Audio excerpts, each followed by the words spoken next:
तर मंडळी आता वाजलेत 9 आणि आम्ही जातोय पोहायला. तर माझ्यासोबत आहे श्रवण, पार्थ आणि माझा दादा. दादा पाटी आहे. हा आहे माझं सुंदर गाव. आणि त्याच गावचे फोटो काढताना आमचे तिघं माकडा. तर फोटो काढून झाले आणि आता आता मी पुढे पुढे चालता चालता तर काय श्रवणने काकडे म्हणून चिरा टाकला. तो दाखवाय का मागत नाही. तर बोला दाखव तर नाही करतो. मग त्याच्यावर फेकला चिपकण्यात यालच्या आणि त्याच यालच्या काढता काढता पोचलो आम्ही तर पायवाटावर. पायवाटा पुढं चालता चालता तर काय, अरे बापरे, श्रवण बोलतो एवढी मोठी डाग.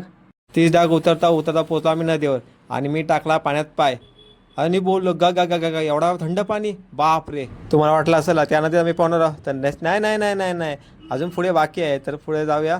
आणि श्रवण का फोन काय सोडायला मागत नाही. त्याच्यात बोललो जाऊ दे, चला आपण पारच्या सोबत जाऊ. पार गेला पुढे. आता आली आमची नदी.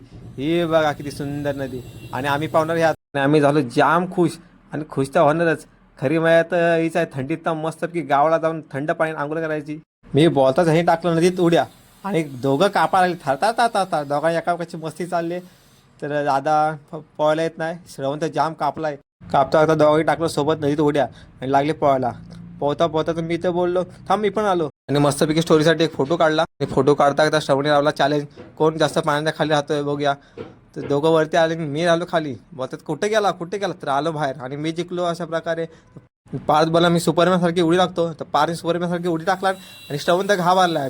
श्रवण बोलतो माझ्याची तू उडी मार. तर श्रवण सांगत तिथं पार्थने उडी मारला आणि उडी मारता मारता आली थंडी.